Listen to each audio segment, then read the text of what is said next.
नमस्कार, मैं हूं आपकी दोस्त MS आडर और मैं लेकर आई हूं आप लोगों के लिए चैप्टर 25। हेमंग ने रेवन से कहा, स्मृति आंटी को जिप्सी भी ले लो, मैं सौम्या के साथ पीछे से आता हूं। रेवन ने स्मृति को उठाया और गाड़ी की ओर बढ़ा, लेकिन तभी स्टेशन की बत्तियां अचानक बुझ गईं। अंधेरे में एक तेज़ हंसी गूंजी, एकदम ठंडी, डरावनी और जानी पहचानी सी। सौम्या ने हेमांग का हाथ पकड़ लिया। हेमांग, ये वही हंसी है जो कौशिक निवास में सुनाई दी थी। हेमांग ने अपनी टॉर्च जलाई और सौम्या को अपनी बाहों में छिपाते हुए कहा, जो भी है, मेरे रहते तुम तक कोई नहीं पहुंच सकता। अंधेरे में एक जोड़ी चमकती आंखें उनकी ओर बढ़ रही थी। हेमांग ने अपनी पिस्तौल तान दी और चिल्लाया, सामने आ। साया रुक गया और उसकी हंसी फिर से गूंजी। मेजर हेमांग, तुम बहुत हिम्मतवार हो, लेकिन इस गहने पर मेरा हक है। आवाज़ एक पुरुष की थी, गहरी और ठंडी। सौम्या की सांसें तेज हो गई। ये कौन है? हेमांग ने कहा, जो भी हो, इसका अंत आज होगा। उसने एक गोली चलाई, लेकिन साया तेजी से गायब हो गया। बत्तियां फिर से जल उठी और वहां कोई नहीं था। हेमांग और सौम्या स्मृति को लेकर जिप्सी तक पहुंचे। रेवन ने गाड़ी स्टार्ट की और वे के हॉस्पिटल की ओर बढ़े। सौम्या हेमांग की बाहों में थी। उसकी आंखों में डर और प्यार दोनों दिखाई दे रहा था। हेमांग, ये सब कब खत्म होगा? हेमांग ने उसके माथे पर एक किस करते हुए कहा, सौम्या, जब हम एक साथ हैं, हर खतरा छोटा है। मैं तुम्हें और तुम्हारी माँ को कुछ नहीं होने दूंगा। सौम्या ने उसकी छाती पर सिर टिकाया और बोली, तुम मेरे लिए वो सितारा हो जो इस अंधेरी रात में भी चमकता है। You are only hope for me. अस्पताल पहुंचते ही स्मृति को ICU में ले जाया गया।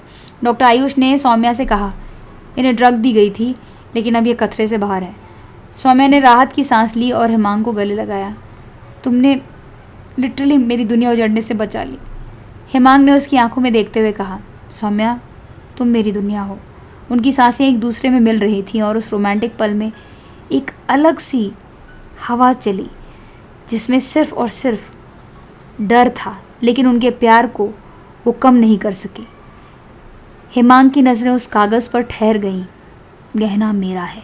सवाल अभी भी बाकी था, ये नया दुश्मन कौन था? प्रेमनगर के अस्पताल में रात का सन्नाटा गहरा था। स्मृति को ICU में शिफ्ट कर दिया गया था और सौम्या हेमांग के कंधे पर सिर टिकाए कॉरिडोर में बैठी थी। उसकी आंखों में थकान थी, लेकिन हेमांग की मौजूदगी उसे एक अजीब सा सुकून दे रही थी। हेमांग ने सौम्या की उंगलियों को अपने हथेली में लिया और धीरे से कहा, सौम्या, अब सब ठीक हो जाएगा। तुम्हारी मॉम सेफ है। सौम्या ने उसकी ओर देखा। उसकी आंखें नम थीं। हेमांग, तुम हर बार मेरे लिए एक ढाल बन जाते हो, एक चट्टान बन जाते हो। मैं तुम्हारे बिना क्या करती, मैं तो यही सोच रही हूँ।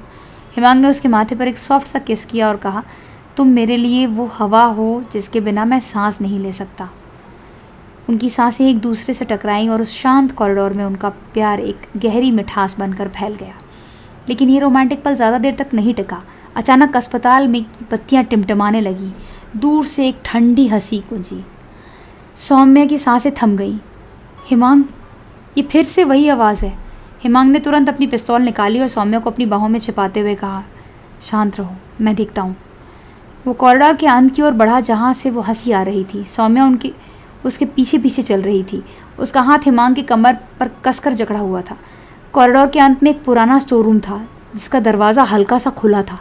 हेमांग ने दरवाज़ा धीरे से खोला और अंदर का अंधेरा उनके सामने फैल गया। अंदर एक काला साया खड़ा था। उसकी पीठ उनकी ओर थी। हेमांग ने सख्त स्वर में कहा, हाथ ऊपर करो, वरना गोली मार दूंगा। साया धीरे धीरे मुड़ा और उसकी आंखें धुंधली रोशनी में चमक उठीं। उसने ठंडे लहजे में कहा, मेजर हेमांग, तुम बहुत जल्दी हार नहीं मानते, हाँ? हारना पड़ेगा तुम्हें। सौम्या की सांसें तेज हो गई। ये कौन है हेमांग? साया हंसा और बोला, मैं वो हूँ जो प्रत्युष का सपना पूरा करेगा। गहना मेरा है और तुम लोग मेरे रास्ते में नहीं आ सकते। हेमांग ने गोली चलाने की तैयारी की, लेकिन साया तेजी से एक स्मोक बम फेंककर गायब हो गया। धुआं फैलते ही हेमांग ने सौम्या को अपनी बाहों में खींच लिया और कहा, सांस मत लो, ये जहरीला है। सौम्या ने उसकी छाती में मुंह छिपा लिया और उस पल में उसको ऐसा लगा कि बस यही उसका अंतिम पल है। धुआं छटते ही हेमांग और सौम्या बाहर निकले। सौम्या की सांसें अभी भी तेज थीं। हेमांग, ये कौन था? प्रत्युष तो गायब हो चुका है, फिर ये? हेमांग ने उसका चेहरा अपने हाथों में लिया और कहा, सौम्या, ये कोई नया दुश्मन है। लेकिन मैं वादा करता हूँ कि इसे तुम तक नहीं पहुँचने दूंगा। सौम्या ने उसकी आंखों में देखते हुए कहा, हेमांग तुम ही मेरा लास्ट होप हो। हेमांग ने उसके होठों को अपने करीब लाते हुए कहा, तुम मेरे लिए वो वजह हो जिसके लिए मैं हर सांस लेता हूँ। उसकी सांसें एकदम से तेज़ हो गई। उन दोनों की सांसें एक दूसरे में मिली और एक अनकहा, अधूरा, जेन्युइन लव का वादा उनके बीच हुआ। तभी डॉक्टर आयुष कॉरिडोर में दौड़ता हुआ आया। सौम्या, हेमांग, आईसीयू से स्मृति आंटी गायब है। सौम्या का चेहरा पीला पड़ गया। क्या? लेकिन वो तो अभी ठीक थी। हेमांग ने सौम्या का हाथ थामा और कहा, आयुष, हमें अभी ढूंढना होगा उन्हें। बिना देर किए हुए तीनों आईसीयू की ओर दौड़े। वहाँ बेड खाली था और पास की खिड़की टूटी हुई थी। सौम्या की आंखों में आंसू आ गए। हेमांग, माँ को कौन ले गया? हेमांग ने खिड़की के पास जाकर देखा। बाहर धुंध में कुछ कदमों के निशान थे जो अंधेरे में गायब हो रहे थे। उसने सौम्या को गले लगाते हुए कहा, सौम्या, मैं उन्हें ढूंढ लूँगा, तो मुझ पर भरोसा रखो, प्लीज़ शांत रहो। हेमांग ने तुरंत रेवन को फ़ोन किया। रेवन, अस्पताल पहुँचो, स्मृति आंटी गायब है, हमें ब्रवूरा टास्क फोर्स की मदद चाहिए। रेवन ने कहा, मैं राहुल को लेकर अभी आता हूँ। कुछ ही मिनटों में रेवन और राहुल अपनी महिंद्रा बोलेरो में अस्पताल पहुँचे। हेमांग ने उन्हें सारी बात बताई। राहुल ने गंभीर स्वर में कहा, हेमांग, ये कोई साधारण किडनैपिंग नहीं है दोस्त। गहने की बात फिर से सामने आ रही है, कुछ तो है।